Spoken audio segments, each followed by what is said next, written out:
Hello guys, I'm Lakshmi, your English tutor. I welcome you all back to my channel Language Quest. நம்ம channel பொறுத்த வரைக்கும் நம்ம தொடர்ந்து English கற்றுக்கணும் அப்படின்னு நினைக்கிறவங்களுக்கு உதவுகிற வகையில் இருக்கக்கூடிய வீடியோஸ் தான் நம்ம டெய்லி பார்த்துட்டு இருக்கோம். Especially beginners and intermediate. பிகினர்ஸ்னால் யார்? நான் இப்போ தான் இங்கிலீஷ் கற்றுக்க ஆரம்பிக்கிறேன்னு நினைக்கிறவங்களுக்காக இருக்கட்டும், இல்லை நான் ஓரளவுக்கு இங்கிலீஷில் பேசுவேன், இன்னுமே என்னை இம்ப்ரூவ் பண்ணி நான் ஃப்ளூவெண்ட்டாக இங்கிலீஷ் பேசணும்னு நினைக்கிறவங்களாக இருக்கட்டும். இந்த ரெண்டு விதமான பீப்புள், இந்த ரெண்டு விதமான லேர்னர்ஸ்க்கும் தகுந்த மாதிரி வீடியோ தான் நம்ம சேனலில் போட்டுட்ருக்கிறோம். அந்த வகையில் இன்றைக்கி நம்ம என்ன பார்க்க போகிறோம் அப்படின்னா, இந்த மாதிரி சொல்லுவோம் இல்லையா, ஒரு விஷயம் நம்ம ஆல்மோஸ்ட் பண்ண போயிருந்திருப்போம், ஆனால் ஏதாவது ஒரு இடையூறுனால நம்ம அதை பண்ண முடியாமல் இருக்கும். எக்ஸாம்பிளுக்கு சொல்லணும்னா இந்த மாதிரி பேசுவோம். நான் ஆல்மோஸ்ட் உனக்கு கால் பண்ணலான்ட்டு இருந்தேன், அந்த சமயத்தில் நீயே எனக்கு கால் பண்ணிட்ட. நான் உனக்கு கால் பண்ணலான்ட்டு இருந்தேன், நீயே எனக்கு கால் பண்ணிட்ட. நான் சாப்பிடலாம், அப்போ தான் உட்காந்தேன், யாரோ கதவு தட்டிட்டாங்க. நான் தூங்கலான்னு போனப்போ குழந்தை அழுதுருச்சு. ஸோ இந்த மாதிரி ஒரு விஷயத்தை ஆல்மோஸ்ட் நம்ம செய்ய போயிருந்திருப்போம், ஆனால் நம்மளால் அதை செய்ய முடியாமல் இருந்திருக்கும். ஸோ அந்த மாதிரியான சென்டென்சஸ் இங்கிலீஷில் பேசுகிறதுக்கு நம்ம இந்த ஃபார்முலாவை யூஸ் பண்ணி தான் இங்கிலீஷில் பேசணும். அது என்ன ஃபார்முலா அப்படின்னு கவனமாக கவனிங்க. ஃபர்ஸ்ட்டு நம்ம சப்ஜெக்ட் அப்படிங்கிறத யூஸ் பண்ணணும். உங்களுக்கு ஆல்ரெடி தெரியும், சப்ஜெக்ட் அப்படின்னா ஒரு சென்டென்ஸில் நம்ம யாரை பற்றி பேசுகிறோமோ அவங்க தான் சப்ஜெக்ட், யார் ஒரு செயலை செய்கிறாங்களோ அவங்க தான் சப்ஜெக்ட் அப்படிங்கிறத ஈஸியாக ஞாபகம் வச்சுக்கோங்க. அதுக்கப்புறம் வாஸ் இல்லைனா வேர், சப்ஜெக்ட்டுக்கு தகுந்த மாதிரி வாஸ் இல்லைனா வேர் அப்படிங்கிற ஹெல்பிங் வேர்ப் நம்ம யூஸ் பண்ண போகிறோம். பாருங்கள், ஐ, ஹீ, ஷீ, இந்த சப்ஜெக்ட் இதெல்லாமே நம்ம சப்ஜெக்ட்ஸ்ன்னு தான் சொல்லுவோம். ஓகேவா? ஒரு பெயரை குறிப்பிட்டாலும், எந்த பெயர் வந்தாலும், பெயர் சொற்களையும் நம்ம என்னன்னு சொல்லுவோம்னா சப்ஜெக்ட்ஸில் வரும். ஓகேவா? So especially I, he, she இல்லைனா நேம்ஸ் எந்த பெயர்களாக இருந்தாலும் வாஸ் அப்படிங்கிற ஹெல்பிங் வேர்ப் நம்ம யூஸ் பண்ண போகிறோம். அதுக்கப்புறம் யூ, வி, தே இந்த மாதிரியான சப்ஜெக்ட்ஸ் வந்ததுன்னா வே அப்படிங்கிற ஹெல்பிங் வேர்ப் யூஸ் பண்ணி நம்ம இந்த மாதிரியான சென்டென்சஸ்க்கு நம்ம பேச போகிறோம். ஓகேவா? அதுக்கப்புறம் ஜஸ்ட் அபவுட் டு அப்படிங்கிற ஃப்ரேஸ் அப்படியே வந்துடும் எல்லா சென்டென்சஸ்க்குமே. அதுக்கப்புறம் வேர்ப் ஒன் அப்படிங்கிறத நம்ம யூஸ் பண்ணுவோம். வேர்ப் ஒன் அப்படின்னா ஒன்றும் இல்லை, வேர்ப்னா உங்களுக்கு தெரியும் இல்லையா, ஒரு சென்டென்ஸில் நம்ம செய்யக்கூடிய செயலை தான் வேர்புன்னு சொல்லுவோம். அதுலேயும் வேர்ப் ஒன் அப்படின்னா ப்ரெசன்ட் டென்ஸில் யூஸ் பண்ணக்கூடிய வேர்பை தான் வேர்ப் ஒன்னு சொல்லுவோம். அதாவது நிகழ்காலத்தில் பயன்படுத்தக்கூடிய வேர்பை வேர்ப் ஒன்னு சொல்லுவோம். சரி, இப்போ இந்த ஃபார்மில் உங்களுக்கு கிளியர் ஆயிடுச்சு இல்லையா? அது ஆல்மோஸ்ட் இங்கே என்ன சொல்லியிருக்கேன்னா, you were very close to doing something. ஒரு விஷயத்தை நம்ம ஆல்மோஸ்ட் செய்ய போகும்போது நம்மளால செய்ய முடியாமல் ஏதாவது ஒரு விஷயத்தினால இருந்திருக்கும். அந்த மாதிரியான சென்டென்ஸ்க்கு தான் நம்ம இந்த ஃபார்முலா யூஸ் பண்ணுவோம். அதுக்கப்புறம் இங்கே ஒரு எக்ஸாம்பிள் சென்டென்ஸும் கொடுத்துருக்கேன் பாருங்கள். நான் தூங்க போன நேரத்தில் ஃபோன் அடிச்சிருச்சு. ஸோ இதை ஜஸ்ட் எக்ஸாம்பிள் சென்டென்ஸும் பார்த்தலாம், அப்போ உங்களுக்கு கிளியராக ஒரு கிளாரிட்டியும் கிடைக்கும். சரி பாருங்கள், நான் தூங்க போன நேரத்தில் ஃபோன் அடிச்சிருச்சு இல்லையா? நான் அப்படிங்கிறத இந்த இடத்துல சப்ஜெக்டாகவே கொடுத்துருக்குறோம். நான் அப்படின்னா இங்கிலீஷில் என்னது? ஐ. ஓகேவா? ஃபார்முலா பாருங்கள், வாஸ் இல்லைன்னா வேறு தான் வரணும் இல்லையா? இங்கே ஐ வந்தால் நம்ம என்ன யூஸ் பண்ணணும்? வாஸ் அப்படிங்கிறது. அப்போது ஐ வாஸ் அப்படின்னு போட்டுருவோம். அடுத்த ஃபார்முலாவில் என்ன இருக்குது? ஜஸ்ட் அபவுட் டு அப்படிங்கிறது இருக்குது, அது அப்படியே இங்கே எழுதிடுவோம். I was just about to. இந்த இடத்துல நான் தூங்க போன நேரத்தில், நான் அப்படிங்கிறது சப்ஜெக்ட்னா நான் செய்யக்கூடிய செயல் தான் வேர்ப் இல்லையா? ஸோ நான் தூங்க போன நேரத்தில்னா தூங்கிறது அப்படிங்கிறத வேர்பாக வருது. ஸோ இந்த இடத்துல நம்ம என்ன எழுதுவோம்? ஐ was just about to sleep. தூங்குறது இங்கிலீஷில் ஸ்லீப்புன்னு சொல்லுவோம், இது வேர்ப் ஒன். ஓகேவா? ஐ was just about to sleep. அடுத்தது இதோட முடிஞ்சுது. இதுக்கப்புறம் அடிஷ்னல் இன்ஃபர்மேஷனை கொடுப்போம் இல்லையா? ஃபோன் அடிச்சிருச்சு அப்படின்னா when the phone rangன்னு போகணும். அடிச்சிருச்சு அப்படின்னா ரிங்குன்னு போடக்கூடாது, ஏன்னா அது நடந்து முடிஞ்ச விஷயங்கிறனால verb to யூஸ் பண்ணி பேசுவோம். கிளியரா? ஜஸ்ட் ரீட் பண்ணி பாருங்கள். I was just about to sleep when the phone rang. Phone அடித்தப்போ, நான் தூங்கலான் இருந்தப்போ ஃபோன் அடிச்சிருச்சுன்னு சொல்லணும்னா இந்த சென்டென்ஸ் நம்ம தாராளமாக யூஸ் பண்ணி இங்கிலீஷில் பேசிக்கலாம். இன்னும் நிறைய எக்ஸாம்பிள் சென்டென்சஸ், நிறைய டிஃப்ரெண்டான சப்ஜெக்ட்ஸ் யூஸ் பண்ணி நிறைய சினாரியோவில் நம்ம கற்றுக்கிட்டோம் அப்படின்னா உங்களுக்கு ரொம்ப யூஸ்ஃபுல்லாக இருக்கும். அதனால் எக்ஸாம்பிள் சென்டென்சஸ் பார்த்தலாம்.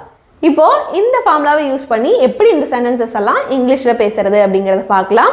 Let's look at the first sentence. பாருங்கள், அவள் வீட்டிலிருந்து கிளம்பின நேரத்தில் மழை வர ஸ்டார்ட் ஆகிடுச்சு அப்படின்னு சொல்கிறோமா? ஸோ இந்த ஃபர்ஸ்ட் ஃப்ரேஸ் இருக்கு இல்லையா, அவள் வீட்டில இருந்து கிளம்புன நேரத்தில், இதுக்கு தான் நம்ம இந்த ஃபார்முலாவை யூஸ் பண்ணி இங்கிலீஷில் பேசுவோம். அது எப்படின்னு பார்க்கலாம். ஃபர்ஸ்ட் என்னது சப்ஜெக்ட் இல்லையா? ஸோ இந்த ஃப்ரேஸில் எது சப்ஜெக்ட்டு? அவள் வீட்டிலேருந்து கிளம்புனப்ப அப்படி சொல்லும்போது அவளை பற்றி தான் பேசுகிறோம். அப்போது ஷீ அப்படின்னு போட்டுக்கணும் இல்லையா? அடுத்தது வாஸ் இல்லைனா வேர் அப்படிங்கிற ஹெல்பிங் வேர்ப் நம்ம யூஸ் பண்ணி பேசணும். ஷீ வாஸ் தான் போடுவோம் இல்லையா? ஷீ வந்தால் வாஸ் யூஸ் பண்ணுவோம். அப்போ ஷீ வாஸ் ஜஸ்ட், இந்த மாதிரி சொல்கிறதுக்கு ஜஸ்ட் அபவுட் டு அப்படிங்கிறத போட்டுரும். அதுக்கப்புறம் verb 1 யூஸ் பண்ணணும் இல்லையா? ஸோ verb 1 இந்த ஃப்ரேஸ் இந்த சென்டென்ஸில் என்ன இருக்குது? கிளம்புனப்ப, கிளம்புன நேரத்தில் அப்படின்னு சொல்கிறோம். ஸோ கிளம்புறது தான் இந்த இடத்துல வேர்பாக இருக்குது. ஸோ கிளம்புறதுக்கு என்ன? லீவ்னு சொல்லுவோம் இல்லையா? She was just about to leave, வீட்டிலிருந்து லீவ் த ஹவுஸ், அவ்வளோதான். அதுக்கப்புறம் மழை வர ஸ்டார்ட் ஆகிடுச்சு. when it started raining. Okay, இப்போ ரீட் பண்ணுங்க. she was just about to leave the house when it started raining அப்படின்னா அவள் கிளம்புன நேரத்தில், கிளம்ப போகிறப்ப மழை வர ஆரம்பிச்சிருச்சு அப்படின்னு சொல்லி சொல்கிறோம். ஸோ அவள் கிளம்ப போகிறப்பனா ஆல்மோஸ்ட் கிளம்ப போயிட்டாங்க இல்லையா? ஸோ ஆல்மோஸ்ட் வேலையை செய்ய போகும்போது ஏதாவது ஒரு விஷயத்தினால செய்ய முடியாமல் போயிருந்திருக்கும் இல்லை? ஸோ அந்த மாதிரியான சென்டென்சஸ் தான் நம்ம லேர்ன் பண்ணிக்கிட்டு இருக்கிறோம். அடுத்த சென்டென்ஸ், அவன் சமைக்க ஆரம்பித்த நேரத்தில் கரண்ட் போயிடுச்சு. அவன் சமைக்க ஆரம்பித்த நேரத்தில் கரண்ட் போயிடுச்சு. ஸோ அதோட மீனிங் என்ன? அவன் சமைக்கலை, ஏன்னா கரண்ட் போயிடுச்சு அப்படிங்கிற மாதிரி தான் சொல்கிறோம். ஆல்மோஸ்ட் அவன் சமைக்க ஆரம்பிச்சிட்டான், ஆனால் என்னாச்சு? கரண்ட் போயிடுச்சு அப்படின்னு சொல்கிறோம். ஸோ இதில் அவன் சமைக்க ஆரம்பித்த நேரத்தில் இதை தான் நம்ம இந்த ஃபார்முலாவை யூஸ் பண்ணி மாற்ற போகிறோம். அவன் இருக்கனால ஹீ இருக்கனால வாஸ், ஹி வாஸ். ஃபார்முலாவில் என்ன இருக்குது? ஜஸ்ட் அபவுட் டு அப்படிங்கிற ஃப்ரேஸ் இருக்கும், அப்படியே எழுதிக்கலாம். ஓகே, இந்த இடத்துல வேர்ப் என்ன? சமைக்க ஆரம்பிக்கிறது தான் வேர்பு. ஸோ ஆரம்பிக்கிறது தான் ஃபஸ்ட்டு வரும், அதுக்கப்புறம் தான் சமையல். அப்போது he was just about to start cooking. என்னாச்சு? கரண்ட் போயிடுச்சு. when the power went out. Current போயிடுச்சு அப்படின்னா went out அப்படின்னு சொல்லணும். ஓகேவா? went out. ஓகே, இப்போ ரீட் பண்ணுங்க. he was just about to start cooking when the power went out அப்படின்னு சொல்கிறோம். அடுத்தது, நாங்கள் வெளியே போக இருந்த நேரத்தில் என் ஃப்ரெண்டு வந்துட்டான். நாங்கள் வெளியே போகலான்ட்டு இருந்தோம், என் ஃப்ரெண்டு வந்துட்டான் அப்போது அப்படின்னு சொல்லியிருக்கிறோம். ஸோ இதை நாங்கள் வெளியே போக இருந்த நேரத்தில் அப்படின்னு இருக்கு இல்லையா? ஸோ இதை தான் நம்ம என்னென்னு மாற்ற போகிறோம். நாங்கள் அப்படின்னா என்னென்னு சொல்லுவோம்? இங்கிலீஷில் வீன்னு சொல்லுவோம் இல்லையா? வி வந்தனால வே அப்படிங்கிற ஹெல்பிங் வெர்ப் தான் நம்ம யூஸ் பண்ணணும். So we way, again same ஃபார்முலாவில் இருக்கிறது ஜஸ்ட் அபவுட் டு அப்படிங்கிறது. We way just about to, வெளியே போக இருந்த நேரத்தில் அப்போது கோ அவுட் அப்படின்னு போகணும். அப்போ என்னாச்சு?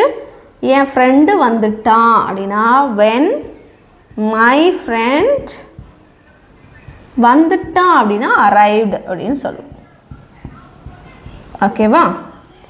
we were just about to go out when my friend arrived அப்படின்னு சொல்லணும்.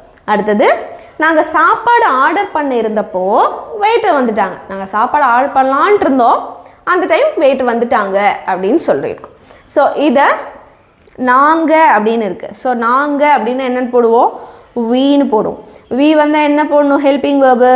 வி வே சாப்பாடு ஆர்டர் பண்ண இருந்தப்ப அப்படி சொல்கிறோம் இல்லையா? அதனால் வி வே ஜஸ்ட் about, ஒரு விஷயம் ஆல்மோஸ்ட் செய்ய போகலான்ட்டு இருந்தப்போ, அதனால தான் we were just about to என்னது? Order food. வெயிட்டர் வந்துட்டாங்க. when the waiter came. Read பண்ணுங்க. we were just about to order food when the waiter came அப்படின்னு சொல்லணும். நெக்ஸ்ட் சென்டென்ஸ், அவங்க மீட்டிங்கை விட்டு கிளம்புற நேரத்தில் மேனேஜர் பேச ஆரம்பிச்சிட்டாரு. அவங்க மீட்டிங்கை விட்டு கிளம்புற நேரத்தில், அவங்க ஆல்மோஸ்ட் வந்து மீட்டிங் முடிஞ்சிச்சு கிளம்பலான் இருந்தப்ப மேனேஜர் என்ன பண்ணிட்டாரு? பேச ஆரம்பிச்சிட்டார் அப்படின்னு சொல்கிறோம். ஸோ இதை அவங்கன்னு இருக்குது சப்ஜெக்டு. ஸோ என்ன போடணும்? அவங்கன்னா தே இல்லையா?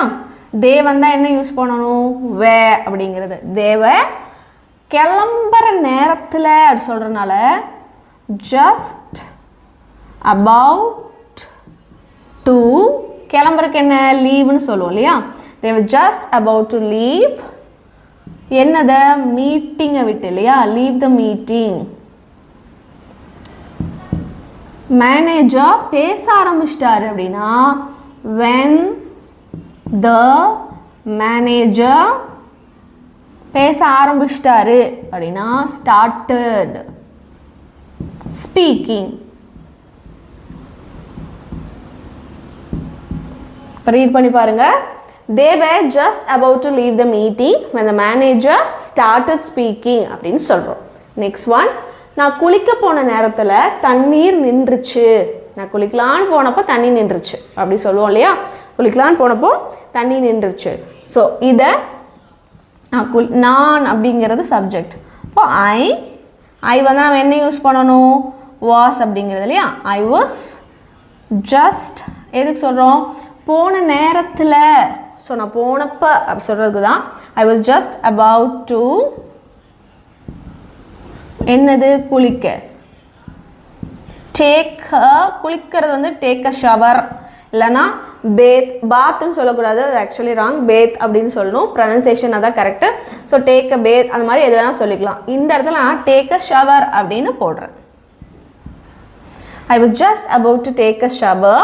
தண்ணீர் நின்றுச்சு அப்படின்னா when the water stopped. I was just about to take a shower when the water stopped அப்படின்னு சொல்லணும். நெக்ஸ்ட் சென்டென்ஸ், அவங்க அம்மாவுக்கு கால் பண்ண போனப்ப அவங்க அம்மாவே கால் பண்ணிட்டாங்க. அவங்க அம்மா கால் கால் பண்ணணும்னு நினச்சப்போ இல்லை கால் பண்ணலான்னு போனப்போ அவங்க அம்மாவே அவளுக்கு கால் பண்ணிட்டாங்க அப்படின்னு சொல்கிறோம். ஸோ இந்த போனப்போ வரைக்கும் தான் ஃபார்முலா யூஸ் பண்ண போகிறோம் இல்லையா? அவள் அப்படிங்கிறது சப்ஜெக்ட். அப்போது ஷீ வாஸ் அப்படிங்கிறது போட்டுருவோம். ஷீ வந்தாலே she was just about to என்னது? கால் பண்ணலான்னு போனப்போ இல்லையா? அபவுட் டு கால் யாருக்கு? அவங்க அம்மாக்கு அப்படின்னா கால் ஹர் மாம் அப்படின்னு போட்டுக்கலாம். Call her mom. அவங்க அம்மாவே கால் பண்ணிட்டாங்க. வென் அவங்க அம்மா அப்படின்னா when her mom அவளுக்கு கால் பண்ணிட்டாங்க அப்படின்னா when her mom அவளுக்கு கால் பண்ணிட்டாங்கன்னா called her. ஓகே, ரீட் பண்ணுங்க. she was just about to call her mom when her mom called her அப்படின்னு சொல்லியிருக்கிறோம். let's move on to the next sentence. அவள் ஏதாவது எழுதலான்னு போனப்போ பெண் எழுதலை. பெண் எழுதலை அப்படி சொல்கிறோமா? ஸோ இதை அப்படின்னு இருக்கனால ஷீ இருக்கனால வாஸ். அதுக்கப்புறம் அப்படியே நம்ம ஃபார்முலாவில் இருக்கிறது எழுதுவோம். ஜஸ்ட் அபவுட் டு அப்படிங்கிறது she was just about to என்னது? எழுதலான்னு போனப்போ. அப்போது ஜஸ்ட் அபவுட் டு ரைட் ஏதாவது, ரைட் சம்திங். பென் எழுதலை. when the pen stopped எழுதலை அப்படின்னா stopped working அப்படின்னு போட்டால் இங்கு எது வேணாலும் அர்த்தம் கொடுக்கும். when the pen stopped workingனா இங்க் இல்லாமல் நின்றுச்சு, எழுதலை. ஸோ இந்த மாதிரி எது வேணால் நம்ம எடுத்துக்கலாம். ஓகேவா? ஜஸ்ட் ரீட் பண்ணுங்கள். she was just about to write something when the pen stopped working அப்படின்னு சொல்லணும். அடுத்தது, நான் உனக்கு கால் பண்ணலான்னு இருந்தப்ப நீயே மெசேஜ் பண்ணிட்ட. நான் உனக்கு கால் பண்ணலான்னு இருந்தப்போ நீயே எனக்கு மெசேஜ் பண்ணிட்ட. ஸோ நான் அப்படிங்கிறது சப்ஜெக்டு. நான் வந்தா ஐ வந்தா வாஸ் இல்லையா? ஐ was just about to call பண்ணலான்னு இருந்தப்போ அப்போது just about to call you உனக்கு இல்லையா? Call you. நீயே மெசேஜ் பண்ணிட்ட அப்படின்னா when you மெசேஜ்னு போடலாம், இல்லைன்னா டெக்ஸ்டட்னு போடலாம். மெசேஜ் பண்ணுறது வந்து டெக்ஸ்டட்னு போடலாம். So when you texted me அப்படின்னு போடலாம். I was just about to call you when you texted me அப்படின்னு சொல்லலாம். நெக்ஸ்ட் ஒன், அவங்க வேலையை முடிக்கலான்னு இருந்தப்போ பாஸ் இன்னும் அதிகமாக வேலையை கொடுத்துட்டாரு. அவங்க ஆல்மோஸ்ட் வேலையை முடிக்கலான்ட்டு இருந்தாங்க, அப்போது பாஸ் என்ன பண்ணிட்டாரு, இன்னும் நிறைய வேலையை கொடுத்துட்டாருன்னு சொல்லியிருக்கோம். ஸோ இதை அவங்க அப்படின்னால தே வந்தால் வேர் யூஸ் பண்ணோம் இல்லையா. தே வேர் அந்த முடிக்கலான்னு இருந்தப்போ அப்படி சொல்கிறோம் இல்லையா, அதுதான் ஜஸ்ட் அபவ் டூன்னு போடுவோம். Just above to. முடிக்கலான்னு அப்படின்னா finish. they were just about to finish வேலையை, finish the work. என்னாச்சு, பாஸ் இன்னும் அதிகமாக வேலையை கொடுத்துட்டார் அப்படின்னா when the boss கொடுத்துட்டாரு, gave இன்னும் அதிகமான வேலையை, gave more tasks சொல்லியிருக்கோம். they were just about to finish the work when the boss gave more tasks அப்படின்னு சொல்லணும். அடுத்த சென்டென்ஸ் பாருங்க, நாங்கள் படிக்க ஆரம்பிக்கலாம்னு எழுதப்போ கரண்ட் போயிடுச்சு. ஸோ இந்த சென்டென்ஸ் இன்னைக்கு உங்களுக்கான ஹோம்ஒர்க். இதை எப்படி இந்த ஃபார்முலாவை நம்ம யூஸ் பண்ணி இங்கிலீஷில் பேசணும் அப்படிங்கிறத காமெண்ட்டில் சொல்லுங்கள். கண்டிப்பாக இன்றைக்கான லெசன் யூஸ்ஃபுல்லாக இருக்கும் அப்படின்னு நினைக்கிறேன். நீங்களும் அதே மாதிரியே நினச்சிங்கன்னா நீங்கள் செய்ய வேண்டிய ஒரே விஷயம், நம்ம சேனலை சப்ஸ்கிரைப் பண்ணிவிட்டு பக்கத்தில் இருக்கிற பெல் ஐக்கானை கிளிக் பண்ணிக்கோங்க. இந்த வீடியோ யாருக்கெல்லாம் யூஸ்ஃபுல்லாக இருக்கும்னு நினைக்கிறீங்களோ அவங்க எல்லாருக்கும் ஷேரும் பண்ணிவிடுங்க. நான் உங்களை இன்னொரு யூஸ்ஃபுல்லான வீடியோவில் பார்க்குறேன். until then, take care, bye bye.